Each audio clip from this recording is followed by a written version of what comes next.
ओम विष्णु ओम Vishnu sorry ओम नमो भगवते वासुदेवाय ओम नमो भगवते वासुदेवाय ओम नमो भगवते वासुदेवाय ओम अज्ञानतिमिरान्धस्य ज्ञानञ्जनशलाकया चक्षुरुन्मिलितं येन तस्मै श्रीगुरवे नमः। श्रीचैतन्यमनोभीष्टं स्थापितं येन भूतले स्वयं रूपा कदा मह्यं ददाति स्वपदान्तिकम्। वन्देऽहं श्रीगुरुं श्रीयुतपदकमलं श्रीगुरुं वैष्णवांश्च श्रीरूपं साग्रजातं सहगणरघुनाथान्वितं तं सजीवं साद्वैतं सावधूतं परिजनसहितं कृष्णचैतन्यदेवं श्रीराधाकृष्णपा श्रीविशाखान्वितांश्च हे कृष्णा करुणा सिन्धु दीनबन्धु जगत्पते गोपेश गोपिका कान्ता राधा कान्ता नमोस्तुते तप्त कांचन गौरांगे राधे वृंदावनेश्वरे वृषभानुसुते देवी प्रणमामि हरिप्रिये वाञ्छाकल्पतरुभ्यश्च कृपा सिन्धुभ्येव च पतितानं पावनेभ्यो वैष्णवेभ्यो नमो नमः। जय श्री कृष्ण चैतन्य नमो विष्णुपादाय कृष्णपृष्ठाय भूतले श्रीमते भक्तिवेदांत स्वामिनिधि नामिने नमस्ते सारस्वते देवी गौरवाणी प्रचारिणे निर्विशेष शून्यवादी पाश्चात्य देशतारिणे। जय श्री कृष्ण चैतन्य प्रभु नित्यानंद श्री अद्वैत गदाधर श्रीवासादि गौर भक्तवृंद। हरे कृष्ण कृष्ण कृष्ण हरे हरे हरे राम राम राम हरे हरे। हरे कृष्ण कृष्ण कृष्ण हरे हरे हरे राम राम राम हरे हरे। हरे कृष्ण कृष्ण कृष्ण हरे हरे हरे राम राम राम हरे हरे। हरि बोल। Haribo, thank you so much, Prabhu. Thank you so much, bro.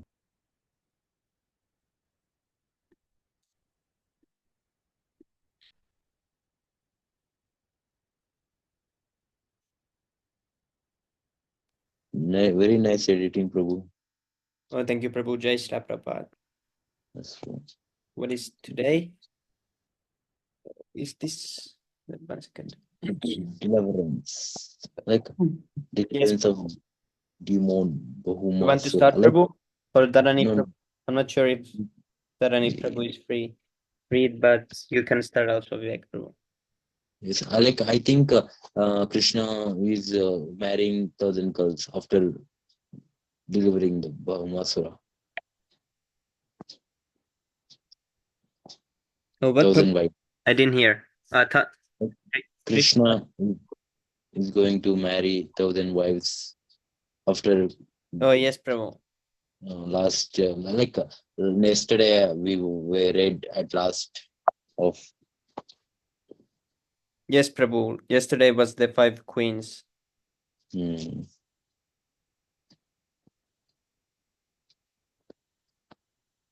Then Baumasura stole all the wives.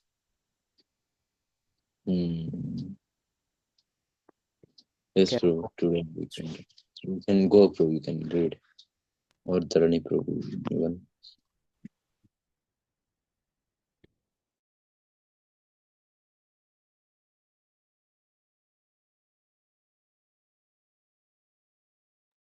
Okay, Haribo, I can read the first page. Deliverance of the demon Baumasura. The story of Baumasura, how he kidnapped and made captive 16,000 princesses by collecting them from the palaces of various kings, and how he was killed by Krishna, the supreme person of God, the supreme lord of wonderful character, is all described by Sukadev Goswami to King Parikshit in the Srimad Bhagavatam. Generally, the demons are always against the demigods. This demon, Baumasura, having become very powerful, took by force the umbrella from the throne of the demigod Varuna. He also took the earrings of Aditi, the mother of the demigods. He conquered a portion of heavenly Mount Meru and occupied the portion which was known as Maniparvata. The king of the heavenly planets, Indra, therefore came to Dwaraka to complain about Baumasura before Lord Krishna. Hearing this complaint by Indra, the king of heaven, Lord Krishna, accompanied by his wife Satyabhama, immediately started for the abode of Baumasura. Both of them rode on the back of Garuda, who flew them to Pragjotishapura, the capital city of Baumasura. It was not a very easy task to enter into the city of Pragjotishapura,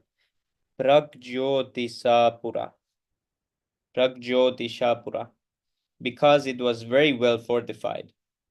First of all, there were four formidable forts guarding the four directions of the city, and it was well protected on all sides by formidable military strength. The next boundary was a water canal all around the city, and in addition, the whole city was surrounded with electric wires. The next fortification was of anila, a gaseous substance. After this, there was a network of barbed wiring constructed by a demon of the name Mura. It appeared that the city was well protected, even in terms of today's scientific advancements.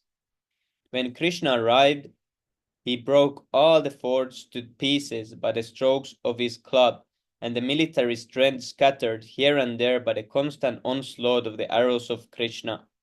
With his celebrated Sudarshan Chakra, he counteracted the electrified boundary. The channels of water and the gaseous boundary were made null and void, and he cut to pieces the electrified network fabricated by the demon Mura.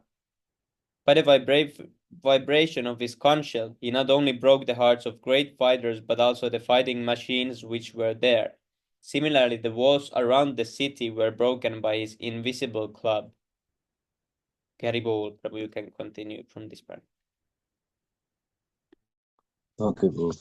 The vibration of his conchal sounded like the thunderbolt at the time of the dissolution of the whole cosmic situation.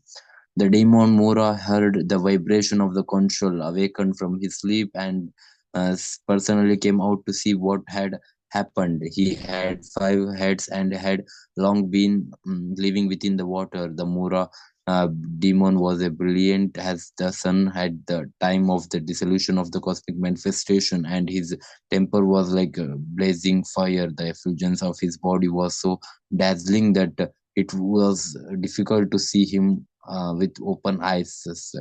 When he came out, he first of all took out his trident and began to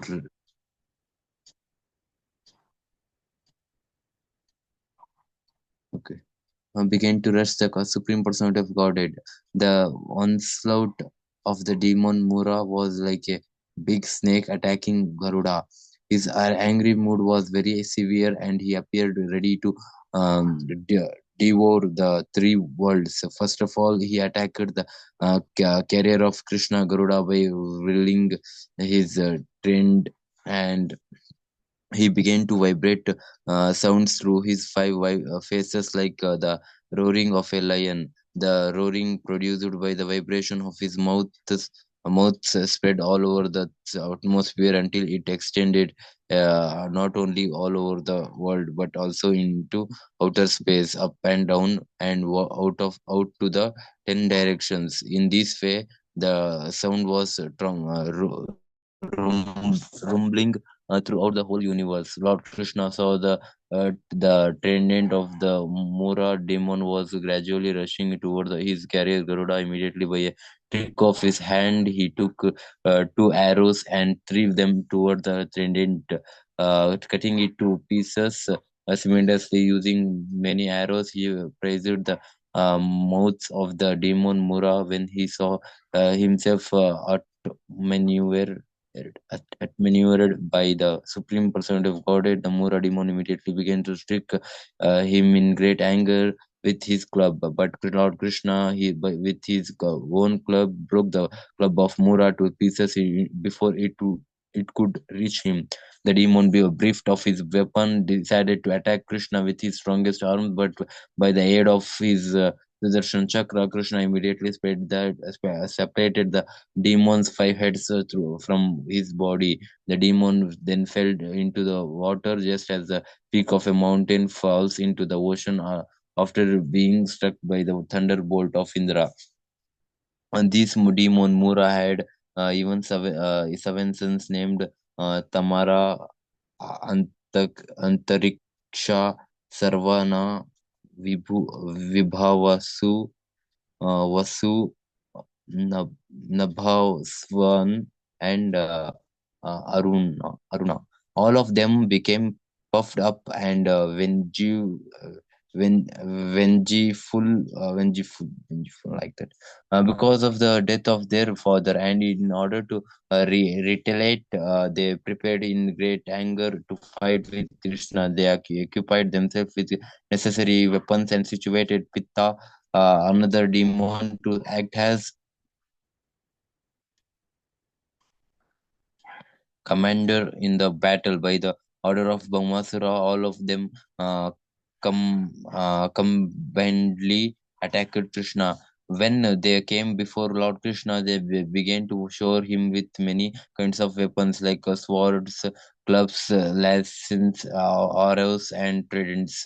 But they did not know that the strength of the Supreme Personality of God is unlimited and invincible.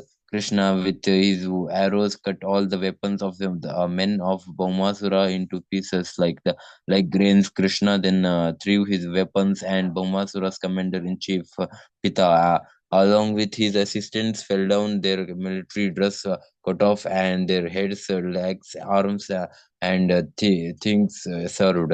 All of them were sent to the superintendent of death, Yamaraja.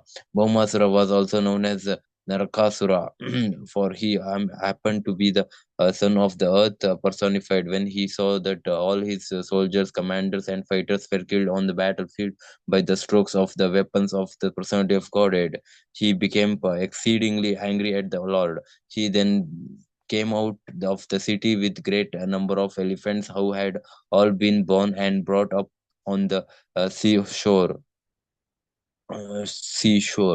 All of them were highly intoxicated. When they came out, they saw that Lord Krishna and his wife were beautifully situated, highly in outer space, just like a blackish cloud about the sun, glittering with the light of electricity. The demon Bhaumasura immediately released a weapon called Natagini, by which he could kill hundreds of warriors with one stroke. And simultaneously, all his assistants also threw their respective weapons at the supreme person of Godhead. Lord Krishna began to contract all these weapons by releasing his fe- feathered arrows. The result of this fight was that all the soldiers and commanders of Bhaumasura fell to the ground, their arms, legs, and heads separated from their trunks, and all their horses and elephants also fell with them. In this way, all the weapons released by Bhaumasura were cut to pieces by the reaction of the Lord's arrows. The Lord was fighting on the back of Garuda, and Garuda was also helping the Lord by striking the horses and the elephants with his wings, and stretching their heads with his nails and sharpened beak. The elephants were feeling much pain by Garuda's attack on them, and they were all disappearing from the battlefield. Alone remained on the battlefield, and he engaged himself in fighting with Krishna. He saw that Krishna's carrier Garuda was causing great disturbance to his soldiers and elephants, and in a great anger he struck Garuda with all his strength, which defied the strength of the thunderbolt. Unfortunately, Garuda was not an ordinary bird, and he felt the stroke given by Bhaumasura, just as a great elephant feels the impact of a garland of garlands of flowers. Masurados came to see that none of his tricks would act upon Krishna, and he became aware that all his attempts to kill Krishna would be frustrated. Yet he attempted for the last time, taking a trident in his hand to strike him. Krishna was so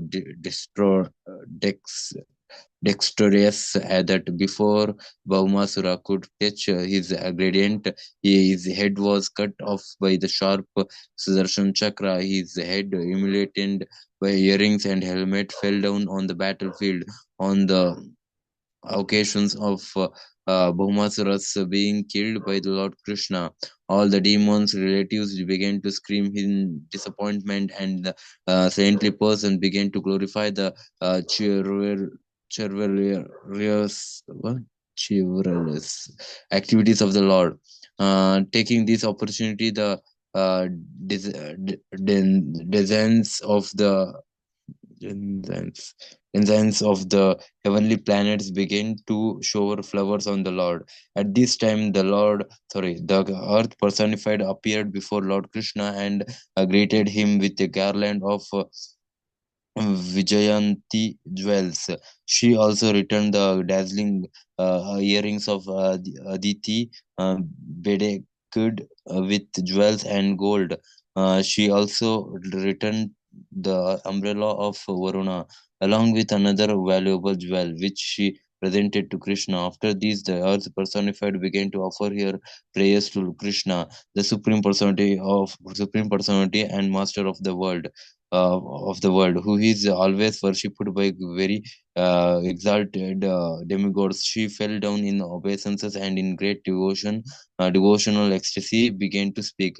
Let me offer my respectful obeisances unto the Lord, who is always present with four hands of symbols, namely his conchal, disc, lotus, and club, and who is the Lord of all demigods.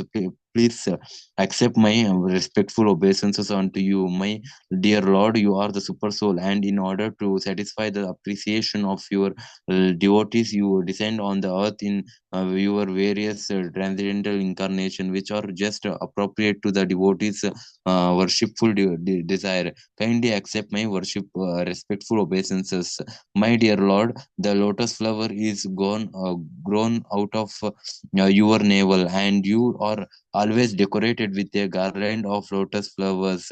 Your eyes are always spread like the petals of the lotus flower, and therefore they are all pleasing to the eyes of others. Your lotus feet are so soft and delicate that they are always worshipped by your unalloyed devotees, and they pacify their lotus like hearts. I therefore repeatedly offer my respectful obeisances unto you. You possesses all kinds of religious fame, property, knowledge, and renunciation. You are the shelter of all five opulences. Although you are all pervading, you have nevertheless appeared as the son of Vasudeva. Please, therefore, accept my respectful obeisances. You are the original Supreme Personality of Godhead, and the supreme cause of all causes. Only your Lordship is the survivor of all knowledge. Let me offer my respectful obeisances unto you. Personally, you are unborn, still you are the father of the whole cosmic manifestation. You are the reservoir and shelter of all kinds of energies. The manifestive appearance of this world is caused by you, and you are the both cause and effect of this cosmic manifestation. Please therefore accept my respectful obeisances, my dear Lord. As far as the three gods, Brahma, Vishnu, and Vishiva, they are also not independent of you. When there is necessity of creating this cosmic manifestation, you create your passionate appearance of Brahma, and when you want to maintain this cosmic manifestation, you expand yourself as Lord Vishnu, the reservoir of all goodness. Similarly, you appear as Lord Shiva, a master of the modes of ignorance, and those dissolve the whole creation. Your transcendental position is always maintained in spite of creating these three modes of material nature. You are never entangled like the ordinary living entities with these modes of material nature. Actually, my Lord, you are the material nature. You are the father of the universe, and you are the eternal time that has caused the combination of nature and the material creator. Still, you are always transcendental to all these material activities, my dear Lord. Oh, Supreme Personality of Godhead, um, I know that. Sorry, wait. I know that. I know that. I know that earth, water, fire, air, sky, the five senses, five sense objects, mind, the senses. and their deities egoism as well as the total material energy, everything emanate and inanimate. In this phenomenal world is resting upon you, since everything is produced of you and nothing can be separated from you. Yet since you are transcendentally situated, neither can anything material be identified with your personality. Everything is therefore simultaneously one and different from you, and the philosophers who try to separate everything from you are certainly mistaken in their viewpoint. My dear Lord, may I inform you that this boy whose name is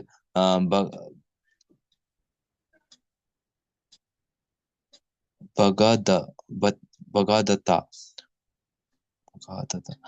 he is the son of my son Bhaumasura. He has been very much affected by the ghastly situations created by the death of his father, and has become very much confused. Being afraid of the present situation, I have therefore brought him to surrender unto your lotus feet. I request your lordship to give shelter to this boy and bless him with your lotus feet. I am bringing him to you so that he may become relieved from the reactions of all the sinful activities of his father. When Lord Krishna heard the prayers of Mother Earth, he immediately assured her of immunity from all fearful situation. He said to Bhagadatta, "Don't be afraid." Then he returned. He entered the palace of Bhaumasura, which was occupied with all kinds of appearances. In the palace of Bhaumasura, Lord Krishna saw the 16,100 and young princess who had been kidnapped and held captive there. When the princess saw the supreme personality of Godhead, 16,100 reborn. Godhead Krishna entered.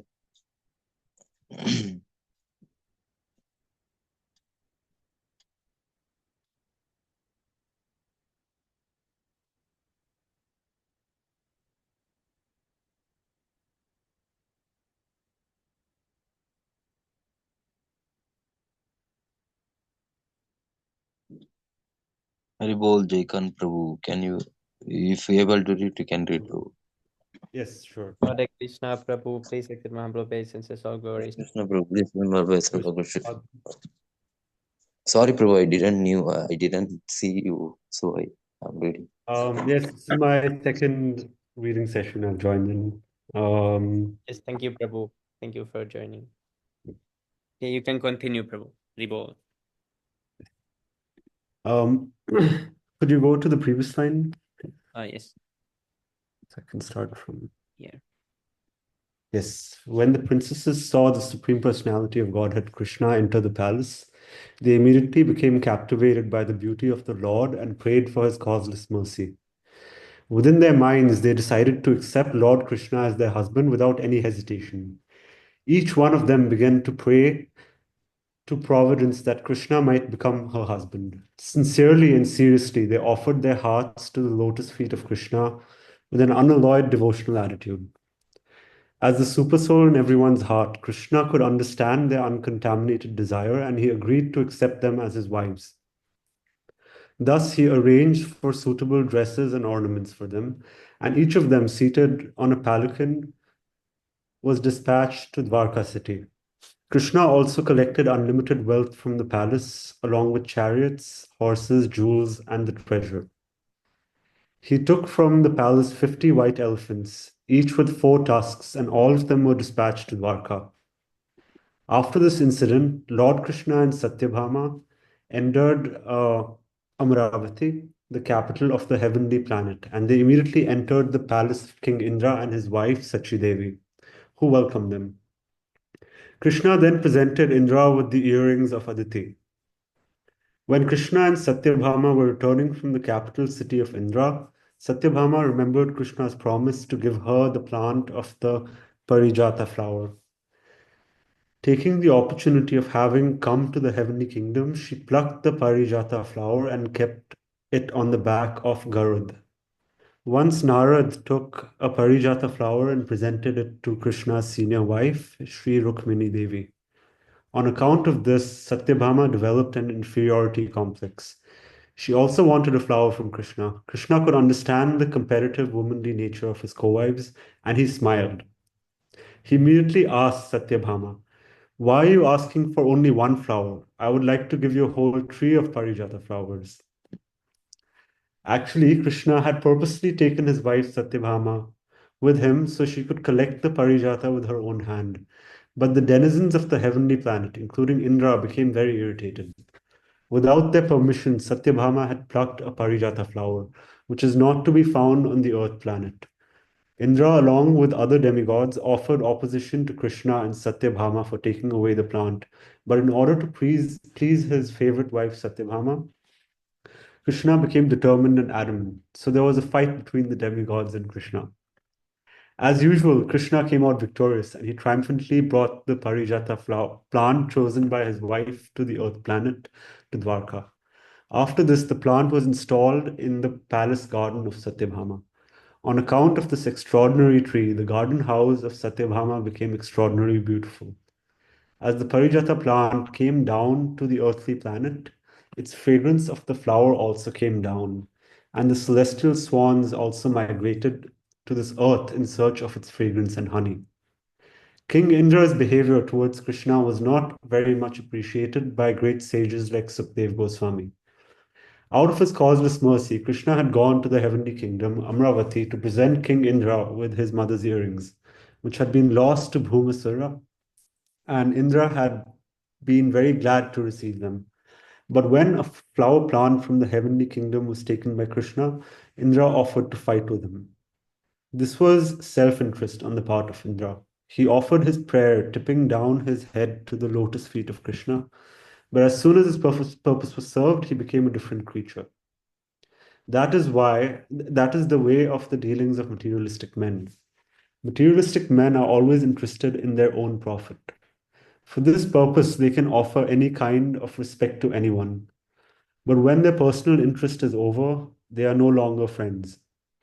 This selfish nature is not only found among the richer classes of men on this planet, but is present even in personalities like Indra and other demigods. Too much wealth makes a man selfish. A selfish man is not prepared to take to Krishna consciousness and is condemned by great devotees like Sukdev Goswami. In other words, possession of too many worldly riches is a disqualification for advancement in Krishna consciousness.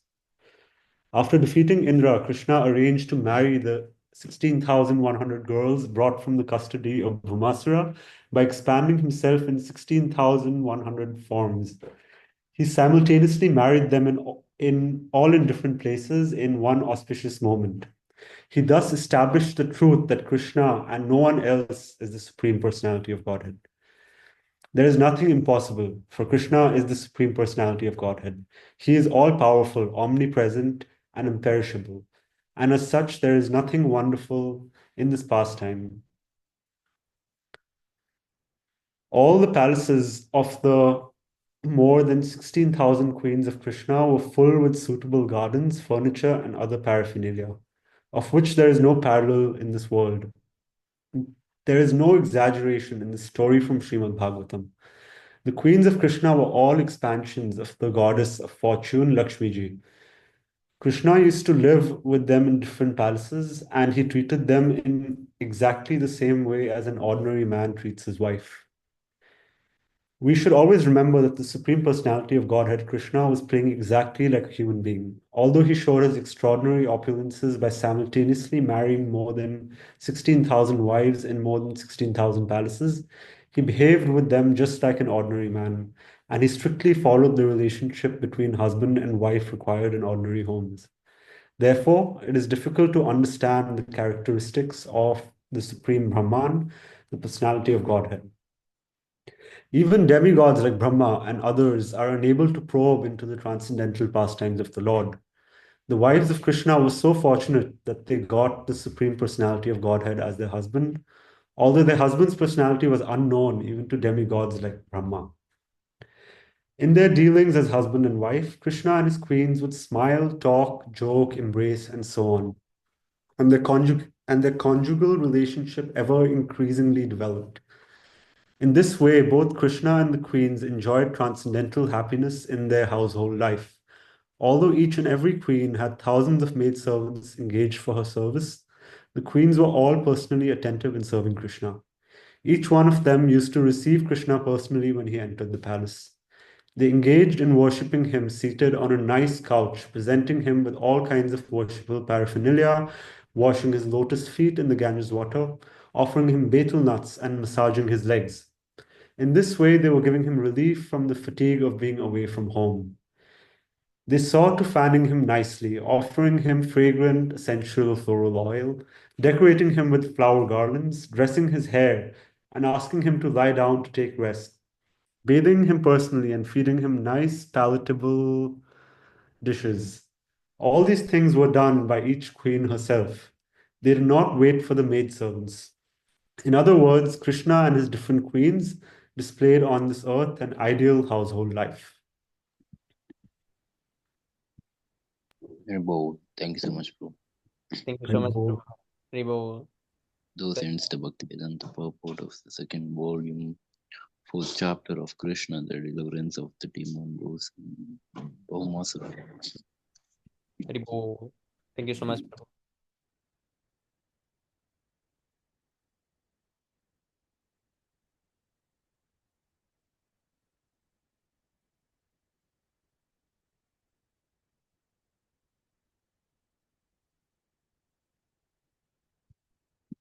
Okay, so tomorrow we're gonna read talks between Krishna and Rukmini. Oh, it's a really long one.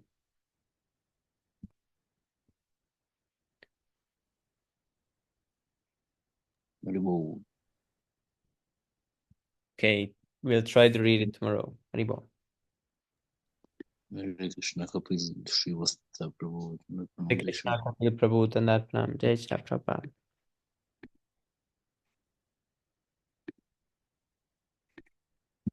Okay, let's chant the six Astakam prayers. चेतो दर्पणमार्जनं भवमः दावाग्निर्वापनं श्रेयः कैरवचन्द्रिका वितरणं विद्यावादुजीवनम् आनन्दं बुद्धिवर्धनं प्रतिपदं पूर्णामृतस्वादनं सर्वात्मा स्नपनं परं विजयते श्रीकृष्णसङ्कीर्तनम् नाम्नामखारी बहुधा निजा सर्वा शक्तिस् तत्रार्पिता नियामतिहा स्मारणेना कला अतादृशी तवा कृपा भगवान् ममामि दुर्दैवम् ईदृशम् इहाजनि नानुरागः.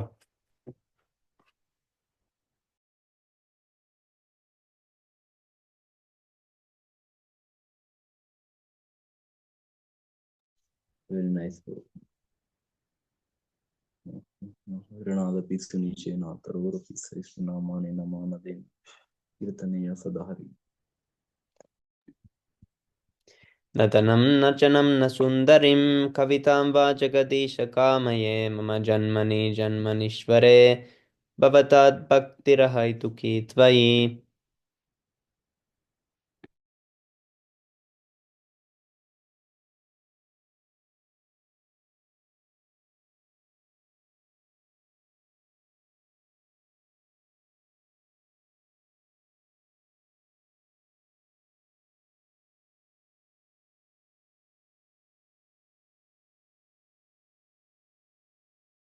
रिपोर्ट ऐनन्दतनयकिङ्करं पतितां वां विषमयं भुवां बुधौ कृपया तव पादपङ्कजा स्थितधूलिशेषदर्शनं विचिन्तय. नयनं गलद अश्रुधारया वदनां गद्गदा रुद्धया गिरा पुलकैर्निचितं वपु कदा तव नाम ग्रहाणे भविष्यति. रिपोर्ट हरि बोल. युगायितं निमेषेण चक्षुषा प्रविश्यायितं शून्यायितं जगत् सर्वं गोविन्दविरहेण मे. Kapil, Prabhu, you can read. आश्लिष्य वा पादरतां पिनस्तु माम् आदर्शनान् मर्महतां करोतु वा यथा तथा वा विदधातु लम्पतो मत्प्राणनाथस्तु स एव नापरः.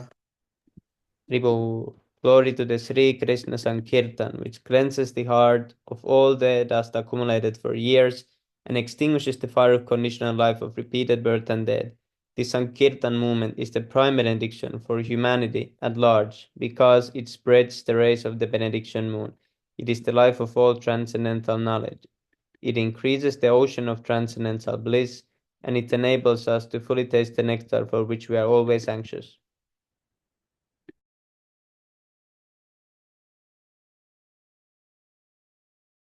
O my Lord, your holy name alone can render all benediction to living beings.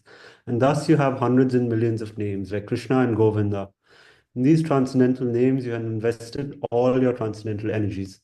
There are not even hard and fast rules for chanting these names. O my Lord, out of kindness, you enable us to easily approach you by your holy names, but I am so unfortunate that I have no attraction for them.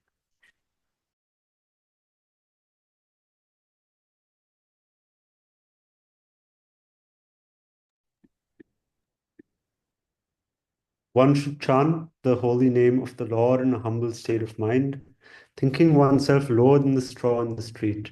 One should be more tolerant than a tree, devoid of all sense of false prestige, and should be ready to offer all respects to others. In such a state of mind, one can chant the holy name of the Lord constantly. O Almighty Lord, I have no desire to accumulate wealth, nor do I desire beautiful women, nor do I want any number of followers, only want your causeless devotional service, birth after birth. O son of Maharaj Ananda Krishna, I am your eternal servitor. At some or other I fallen into the ocean of birth and death. Please pick me up from this ocean of death and place me as one of the autumn central lotus feet.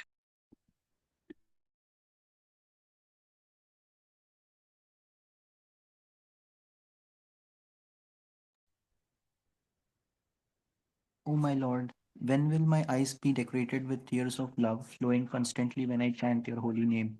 When will my voice choke up and when will the hairs of my body stand on end at the recitation of your name?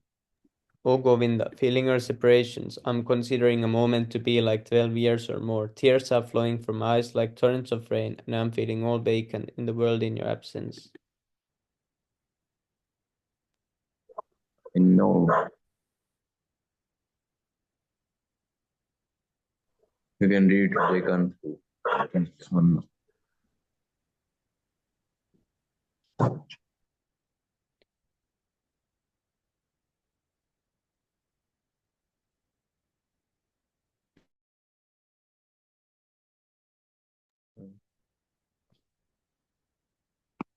Okay. I know no one but Krishna is my Lord, and he shall remain so even if he handles me roughly by his embrace or makes me broken-hearted by not being present before me. He is completely free to do anything and everything, for he is my worshipful Lord unconditionally. Haribo. Ribu, first offense. Offense devotees who have dedicated their lives for propagating the holy name of the Lord. Second offense to come on, to consider the names of demigods like Lord Vishnu, Lord Brahma, Lord Shiva, or Lord Brahma to be equal or to the name of the Lord Vishnu.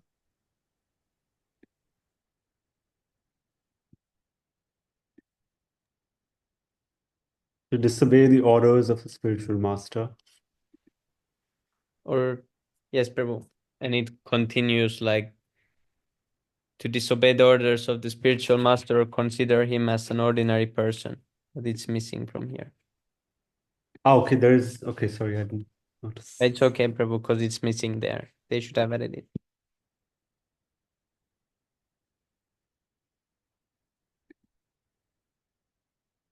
Oh, Hare Krishna, Bhaja Hari Prabhu, Dandat Pranam, Jai Shri Prabhupada. Hare Prabhu, Hare Prabhu. जी दंडवत प्रणाम जय Prabhupada please accept my humble obeisances. Hare Krishna Prabhu.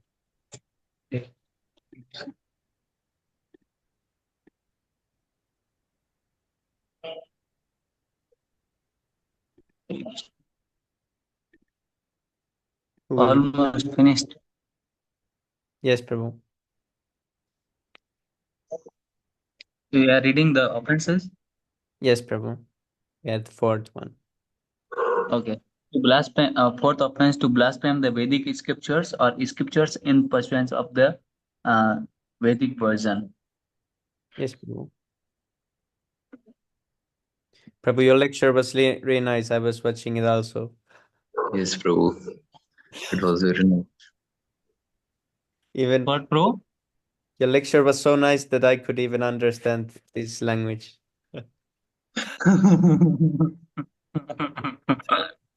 I tried first time, bro. Yes, very good. Because we don't have much Hindi lectures and they want to watch. Yes, bro. I will do continue, bro. Yes, Prabhu. Thank you. Who will read next? Consider to consider the glories of chanting Hare Krishna to win imagination. To give some interpretation to the holy name of the Lord.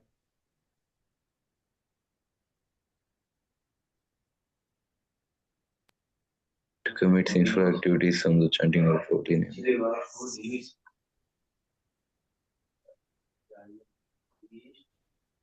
On the strength of the holy name.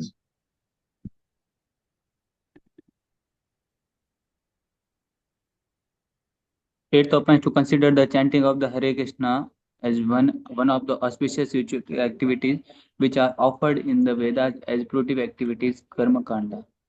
Ninth offense to instruct the faithless person about the glories of the holy name.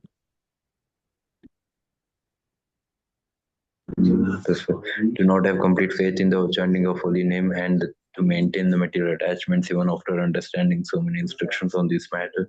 It is an also an offenses to be inherent to chanting pure devotee plans to be an Vaishnava was guard against these offenses in order to quickly achieve that success. Krishna प्रेम वाञ्छाकल्पतरुभ्यश्च कृपा सिन्धुभ्येव च पतितानं पावनेभ्यो वैष्णवेभ्यो नमो नमः Pavanebhyo Vaishnavebhyo Namo Namaha. Ananda Gaudiya Vaishnava Ki Jai, Shri Prabhupada Ki Jai. Jai Gaura Premanande. Hri Hri Bol.